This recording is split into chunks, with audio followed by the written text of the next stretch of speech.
Right then, very happy to say that Ciarán Murphy of the Second Captains podcast of the Irish Times, an author of 2 books and now officially a hurling man, has joined us in studio. Ciarán, you're very welcome. It's a controversial statement to start this off. I mean, I'm certainly not on the executive floor, but maybe I'm in the lobby of the Hurling Man complex. I'm not entirely sure, but thank you for that. Yeah.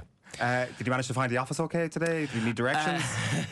Well, I flirted with Google Maps, but actually, your body falls into certain rhythms around this town, so it was as if my feet just took me here. Yeah. So it's lovely to be back after 12 years. Did you shed one solitary tear when you realised that PMax has been changed to a different chain? Peters is still there, I guess? Yeah, Peters is still there. It's great to see Michael McCarthy. I think I wasted about 3 years of my life in Peters' pub with Michael McCarthy, so it's great to see old faces and new faces. You're literally here a decade and you're a new face in my book, so that's basically that's how long ago it is since I was on this show. Yeah, to kind of give some credence to the Hurling Man tag, you were on Dalo's Hurling pod yesterday. Yeah. They literally do not have anything other than hurling men on that podcast, so surely that is a statement of your hurling manness. Honestly, if you'd asked me 36 hours ago, I'd have just said no chance. But I feel like my hand has been stamped in some way. If there are 40 steps to go through to be a hurling man, I'm probably on stage like 14, and 13 of those are related to appearing on that podcast yesterday. So, yes, another lifelong ambition fulfilled for me to be on that podcast. So it was actually great fun, genuinely great fun, as you can well imagine. Yeah, for sure. The book is called Old Parish, Notes on Hurling. As I say, it's your second book. Old Parish equals Sheahan Fubble, which is the name of the Waterford club, the dual Waterford club that you end up spending a summer with. Talk us through the background here and your connection with this club and your connection with Waterford. Yeah, so my dad was born in Sheahan Fubble in 1948, and he left in probably 67, I think, for Dublin, and went from Dublin. He met a Galway woman in Dublin and married my mother and moved to Galway in like the early 80s. So he actually hasn't lived back in Sheahan Fubble since leaving it in 1967. But my uncles played for Sheahan Fubble throughout the 60s and 70s. My uncle is still involved as kind of a club grandee down there. So I've always had a connection to West Waterford and to Sheahan Fubble in particular. I have an aunt who lives in Orion as well. She was Banatee in the Gaeltacht down there, with the Gaeltacht College down there. So it's a part of the world that I've known for like my entire life, obviously. But I grew up where my mum is from, so I just know all my cousins on my mother's family really, really well. And I would not have had that kind of a relationship with my cousins in Waterford. So I've been heading down to Sheahan Fubble for, as I say, my entire life. But this was kind of another level. So I decided to move down nearly on a whim, on a publishing whim, and spent 6 months down there, and genuinely kind of it changed my life, to be honest. It's the most beautiful part of the country imaginable. The people are daft on GA, so warm, so welcoming to me on a personal level. And I know that it's kind of different. I did have that familial connection there, but genuinely, it was just an incredible way to spend a year, And my wife's a school teacher, so she was able to come down for like a large portion of the time that I was down there as well. So really, just a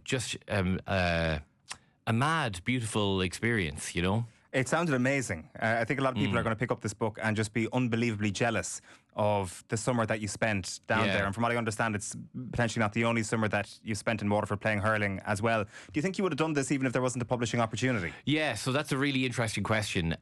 What I had to wrestle with from early on was the idea that it's a stunt for a book. And you have to own it. You have to really say, like, that's what this is. I had an idea for a book. It necessitated moving down to Sheahan Fubble. It necessitated me joining the GA club and playing with them. But genuinely, within, I don't know, a couple of weeks of being down there, I realised that there was something else going on, kind of emotionally with myself, with sort of life decisions that you decide to make. And I knew that this was the right decision to make at a certain period in your life. Like, I've lived in Dublin. Like, I came up to DCU in 2003. I started here in 2004. So I've been in I've been in Dublin for 22 years, and I would never have thought, and I'm obviously a country lad, and I would have never really wrestled with the idea of living anywhere other than Dublin. And it's not that I'm planning on moving out of the city, but there was a realization, I think, that you do need to touch grass sometimes, you know. And yeah, so for that reason, of course, it was a stunt for a book. It was a quirky idea for a book. 41-year-old man decides to take up hurling, and, you know, hilarity ensues. But you also have to take it as you find it as well.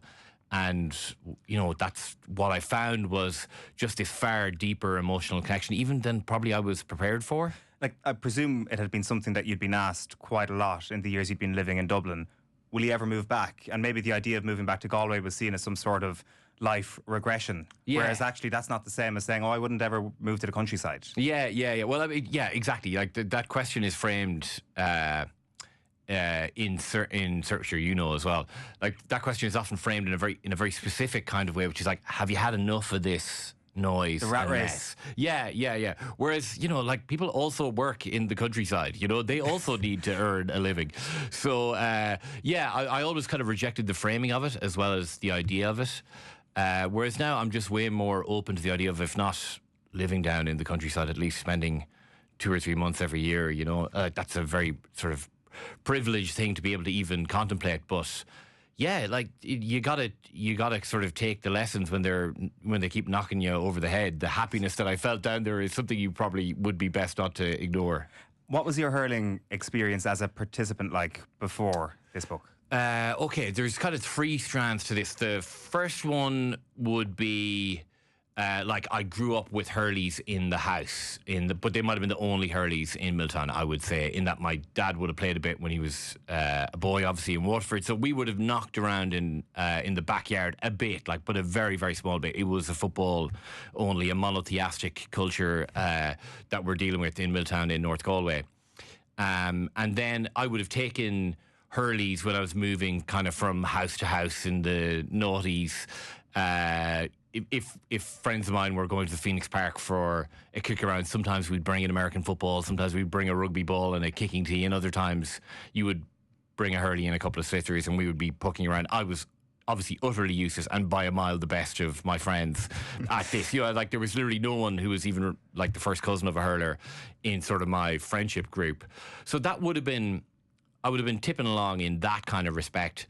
And then there's, like, I remember there was like a Media Gales team that I would have played on with Eoin McDevitt and a number of other of the sort of GA journos. We used to play like Croke Park the games still happen from time to time. Like Croke Park employees in Croke Park. Literally the only half of hurling, organised hurling, that I'd ever played prior to writing this book was literally in Croke Park against like the Croke Park staff. And that was like 20 minutes of a hurling game where I just ran around and tried not to suffer a grievous injury. And then sort of the third strand of that then is during COVID, you're obviously working from home, got to walk the dog. There's a GA pitch right beside me in Kilmainham. Go up there with the dog, hurley, couple of slithers. It would take a lot of self-restraint for you to not sort of, you know, idly like be whacking balls over the bar, you know. And so that was happening for a couple of years. But that's literally the extent, other than watching the game, loving the game, reporting on the game, waxing lyrical about the game for 20 years, obviously. But that was literally the extent of the participation.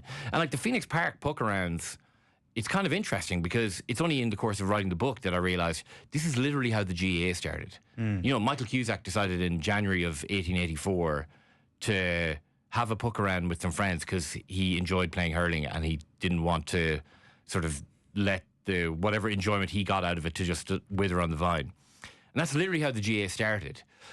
So that was kind of a lovely sort of callback in my mind to, okay, this is actually how it all began. This is, it's actually natural for you to fall into hurling in this way. This is the way you should fall into hurling. But of course, it's not. For so many people, it's regimented. You know, the Gerlach Nan line that I quote, you know, if you haven't started by the age of 7, it's probably too late. What he means there is codified training, structured training sessions as a kid. And like he's right to the extent that you need to start to at that stage to attain excellence. But I kind of see it in a different way. Is there a way that you can engage with the game that has nothing to do with the GAA, nothing to do with, you know, a pitch and a referee and umpires and linesmen? You know, is there a way that you can actually commune with the game similar to, I don't know, a kid and his dad or mum in America throwing a baseball back and forth? This idea that it's just a ritual that you go through in your childhood and you can keep going with it, or you can just leave it with other childish things when you get to 18.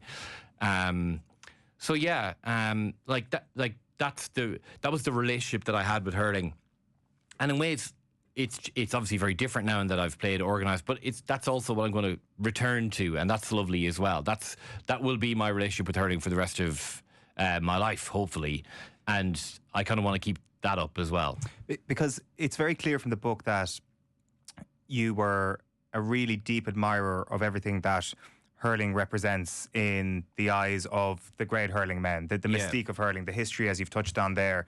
That's not something that you've suddenly just become aware of as a result of writing this book. The sort of warrior-like imagery that we use around hurling was something that obviously you would have been deeply aware of and possibly used yourself. Did you feel that warrior-like mythology when you were playing the game as well? Well, that's an interesting and possibly leading question, Owen. I think I fell some way short of warrior-like. I don't know, it's maybe not becoming an actual Cú Chulainn out there or emulating Tony Kelly, but is there even sort of a low-down version of that you can feel just by pucking off the handball alley that you described in one of near one of your summer homes in that you rented out during the book? Do you feel it maybe when you're just training, even when you talk about walking your dog and, you know, pucking the ball over the bar and your dog's coming back? Are you feeling that sort of well, absolutely, that nature? I think what I really feel is an understanding of how difficult the sport was, which was kind of hammered home to me, obviously, time and time again. But also kind of an understanding of the minutiae of the sport in a really kind of lovely way. There's a moment kind of late on in one of the games. The season happened in a kind of a strange way. So I went down there kind of end of March, and then there was like a series of league games, and the league is just completely ignored and, you know, not taken all that seriously at all in Waterford, which was brilliant. Obviously, I got way more game time than any reasonable expectation I could have had, but I got it all. It was all kind of front loaded, so I was like, I barely started training, and then all of a sudden I was into like game situations that I was not capable, not really fit for.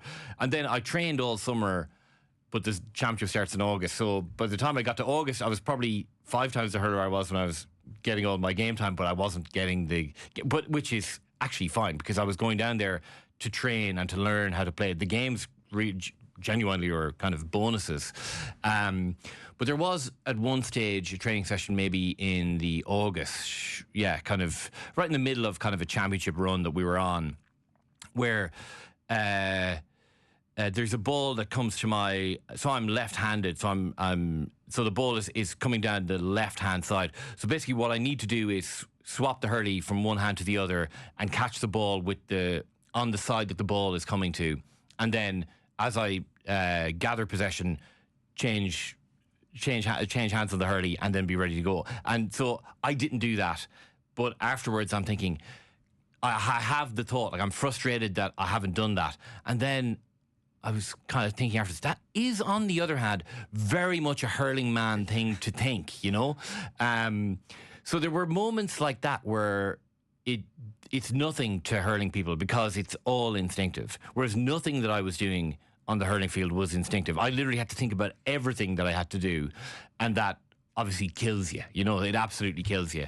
So there were these moments, you know, and there was a moment again in training where a ball hops once in front of me and I get the ball into my hand, and the guy behind me he's gotten too close to me so I can kind of roll him, and then I tap the ball off my hurley, take my 4 steps, get to the 20-metre line, and, you know, like whack it in underneath off the underside of the crossbar with that beautiful sound that a ball hitting the underside of the crossbar makes.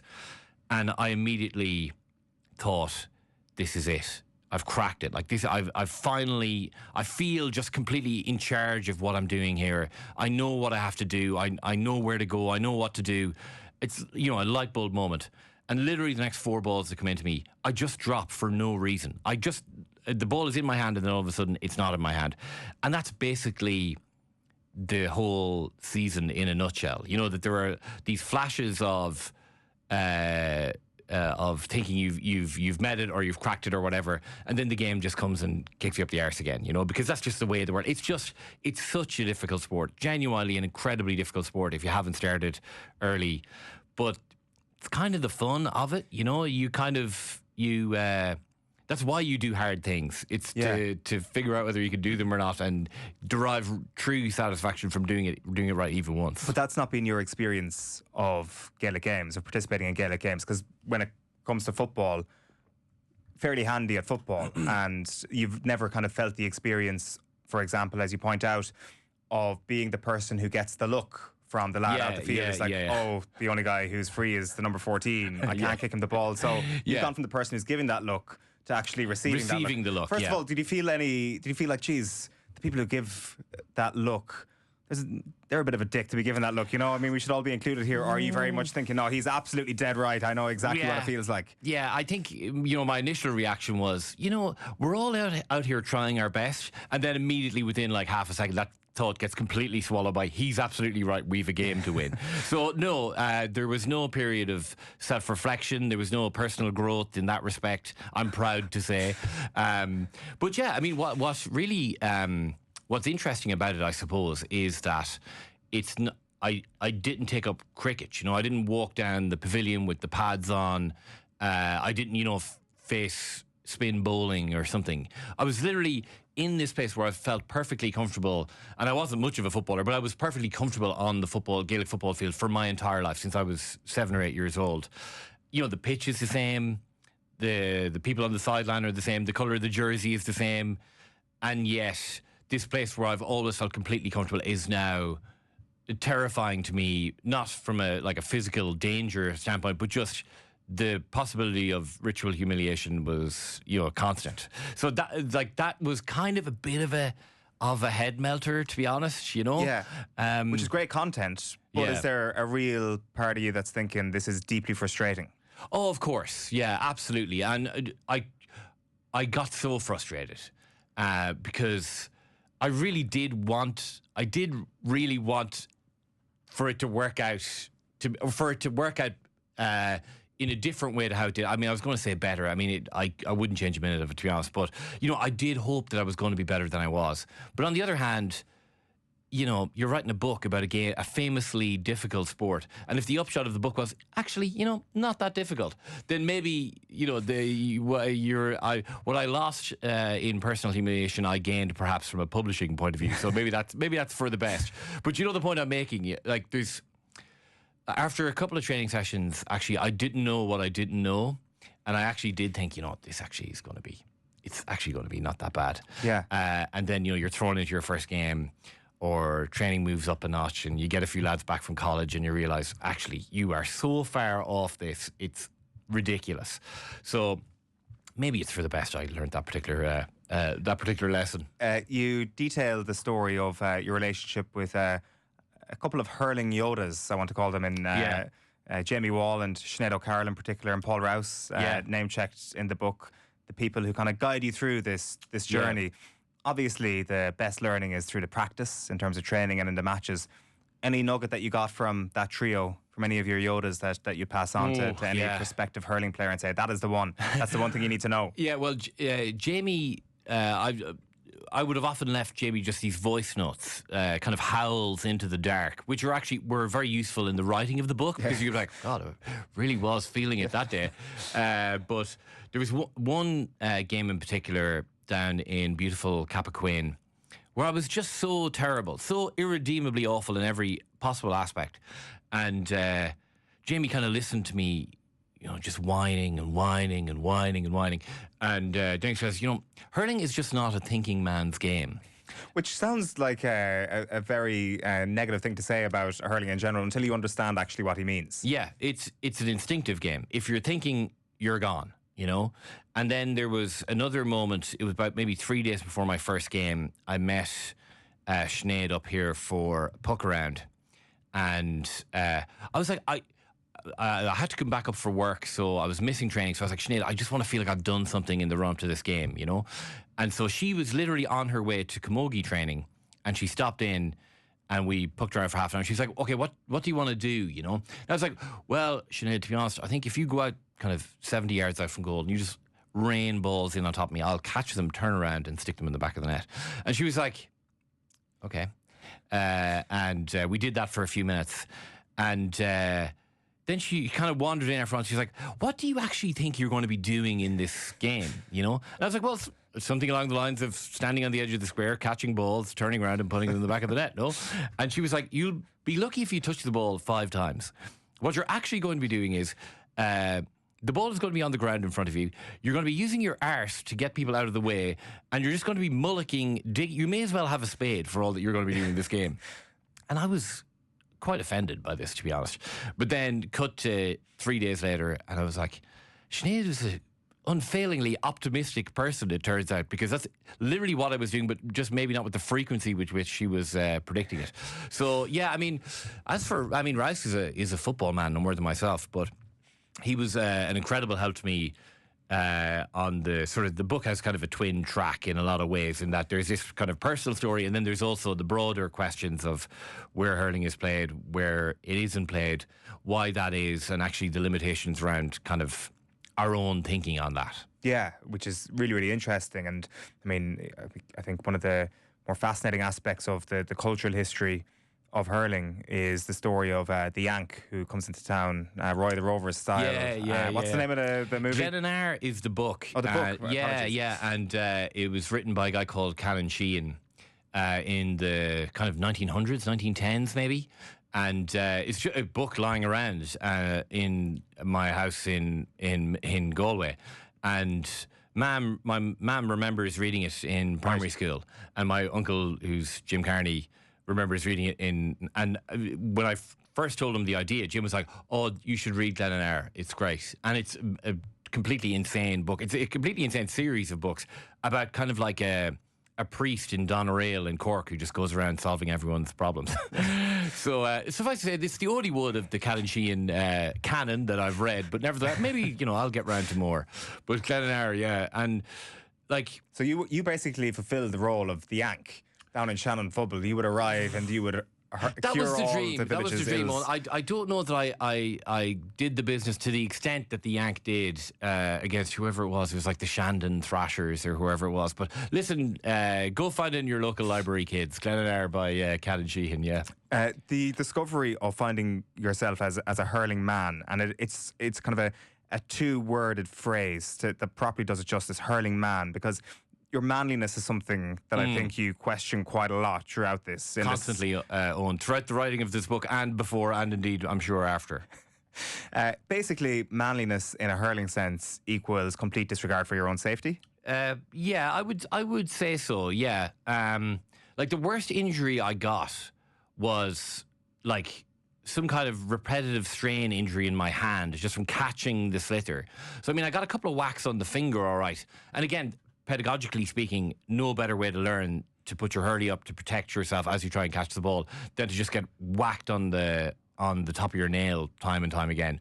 But yeah, I mean, there was funny, like I've been playing Gaelic football all my life, so the physicality element I wasn't that bothered by in a weird kind of way. It was more just like my own foolishness, like my own, and it's not even disregard. Like disregard suggests that you understand the danger, but you nevertheless blunder in. Whereas I had a feeling that I wouldn't understand the danger, and as a result would, through no bravery, sustain some sort of devastating injury, or indeed actually cause an injury. That was a big thing for me as well, to be honest, because you obviously have this, 3-foot plank of wood that you don't know how to use, and you're kind of steaming into these situations, and like that was in ways like out of just like no one would expect me to be as bad as I could be, if you know what I mean. And so they might be presuming that I would be like, my own mother said to me before my first game, is like, something along the lines of, do you not think you should tell the man you're on that you've never played hurling before and that you're a bit of a danger? And that's quite an offensive thing to say. I think anyone would agree that that is gravely offensive to one's masculinity. But there is a large dollop of truth to what she said. You know, that just by accident, just like swinging the hurley on a plane that an actual hurler would never do, might cause someone devastating injury. Luckily, we all escaped relatively unscathed. Yeah, I speak for all of the hurlers, junior B hurlers of West Waterford when I say that. And any little mark that you did leave on an opponent was quickly reciprocated to you as well, and all is fair. There is obviously the thing that you would have considered time and again, which is, you know, trying to get your hands on a couple of new hurls. Yeah. And like the cleanliness of them, the wearing of the glove. Yeah. I mean, the rawness. You were trying to kind of capture your own sense of rawness in all of this, and wearing something like a glove or brandishing a fresh hurl probably wouldn't have gone down too well. Like, completely. And you kind of you wrestle with the last thing you want to do is stand out for anything other than just being terrible as well. Do you know what I mean? So the glove is fine if you're TJ Reid or Richie Hogan or, you know, who or anyone good. But then if you're wearing a glove and you're also terrible, there are certain connotations, and I had to work through those to the point where, okay, my hand is literally gone, like it's a gamut from purple to sort of a jaundiced yellow, from like the middle of my palm stretching up to like the top knuckle on 3 of my fingers. Some remedial action should be taken here. So it's hilarious the amount of conversations I've had about the glove. So many people want to talk to me about the glove, and most of them to say, I don't even know what protection you're getting. Like, you get a protection from a whack on the back of the hand as you're catching the ball, for sure.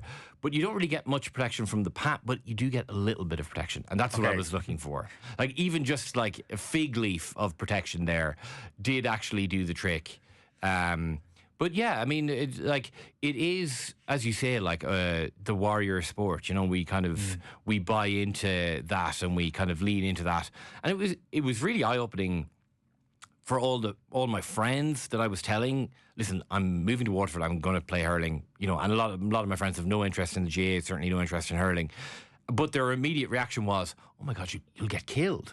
You know, so I think maybe it is a hangover from the days of no helmets and, you know, Tommy Walsh getting his head split open and, you know, tis but a scratch kind of vibes that hurlers would have given out. Like, it's obviously still ridiculously I was going to say dangerous. It's not. It requires an incredible amount of bravery to play it. Yeah.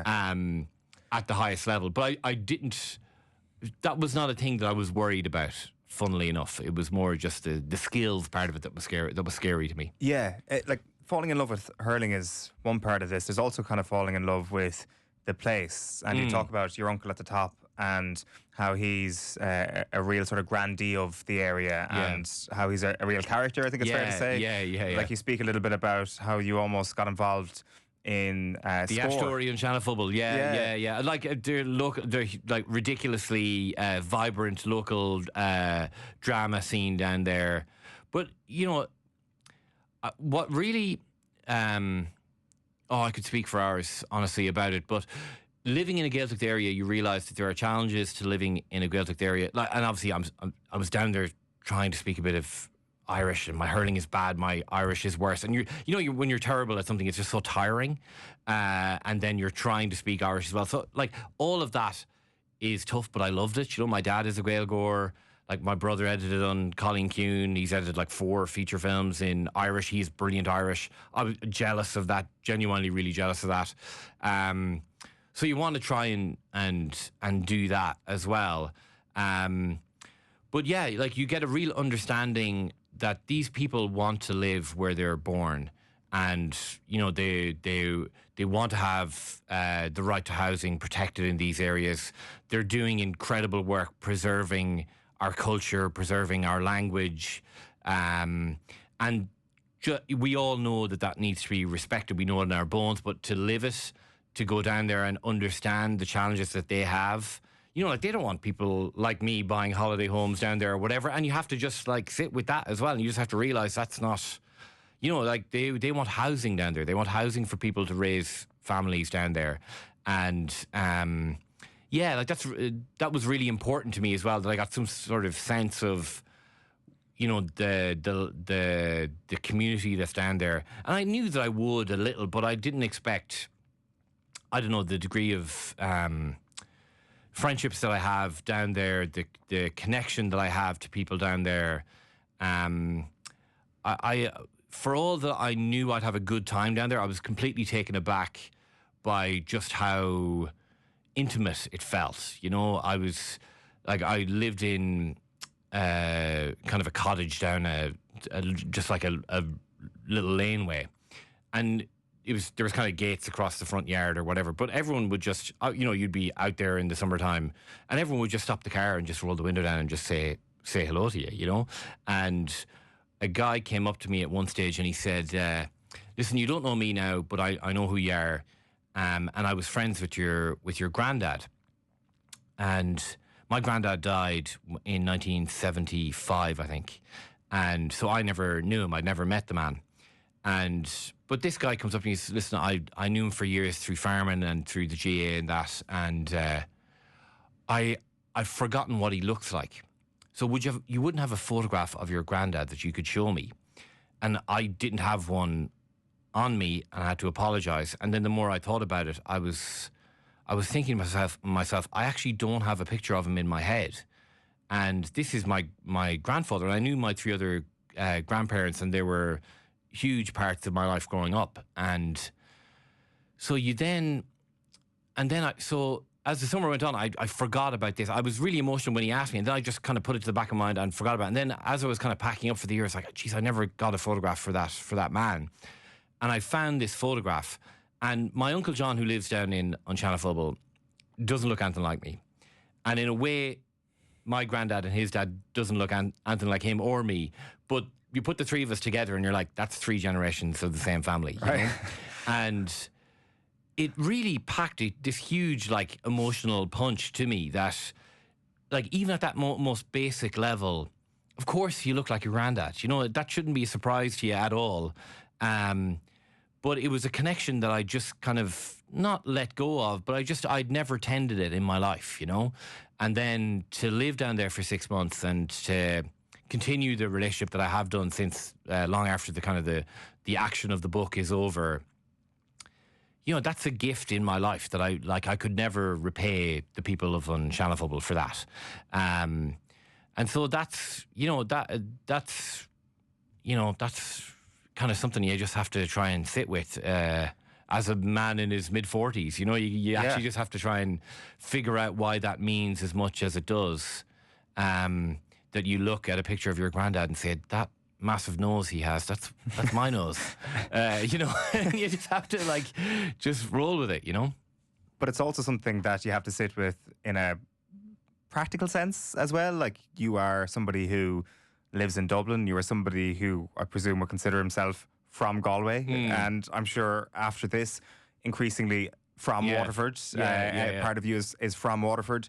Like, how do you sit with the fact that you've got all these different places pulling at you, and knowing that summer's kind of done, and the possibility to go back down there again is also there? Yeah. I think it's a thing we have to wrestle with as country people who live in Dublin. What is it to say that you're from a place? Is it actually just the memory of growing up there? Is it the people that you return to now? Is it kind of a feeling, an absence in your life of a centre? I wrote in my first book, I lifted from a brilliant book called Minor Monuments by Eoin Sheahan. I've gotten the name of that book wrong.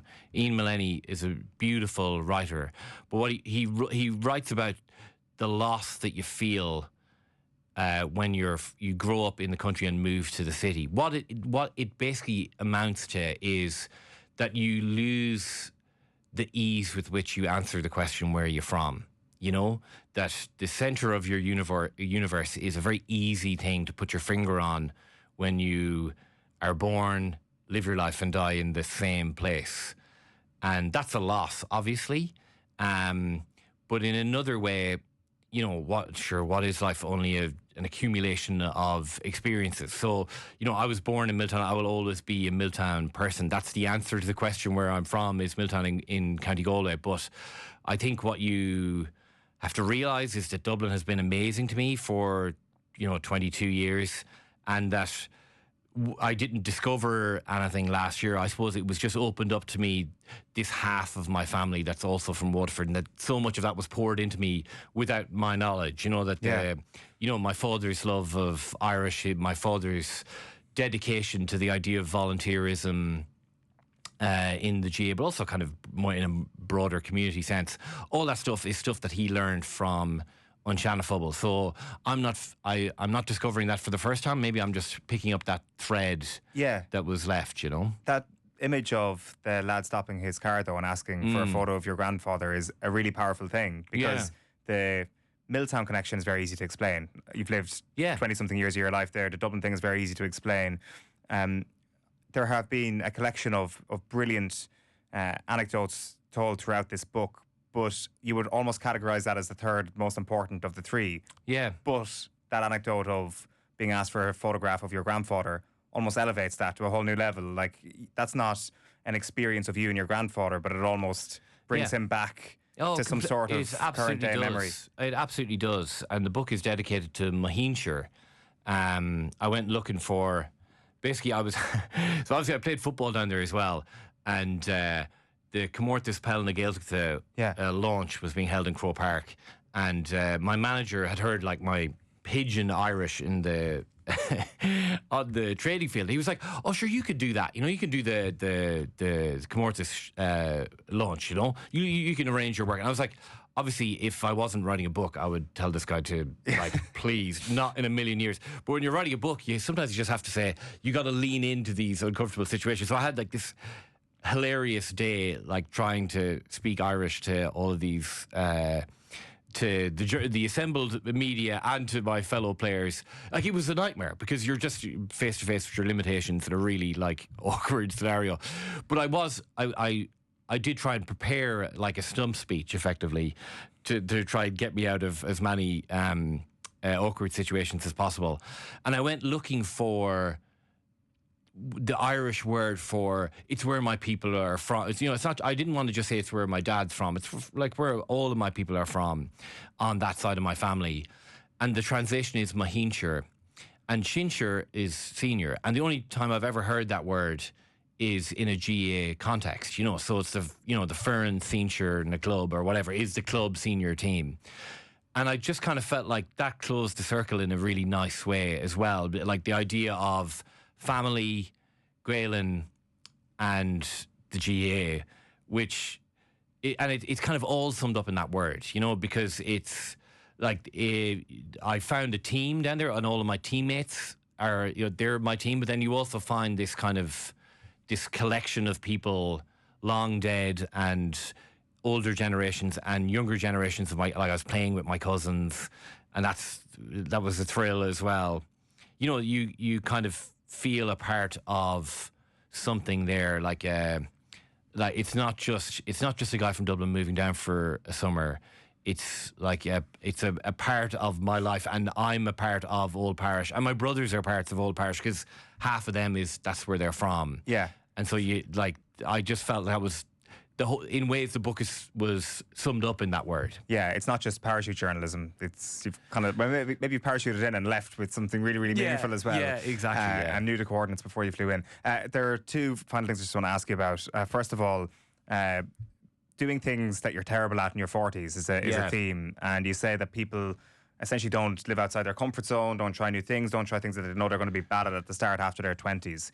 Have you rediscovered, as a result of doing this, a newfound appetite for things you're difficult at or you're terrible at? Never again. No, I enjoyed it, and the Irish is a big thing, Yeah.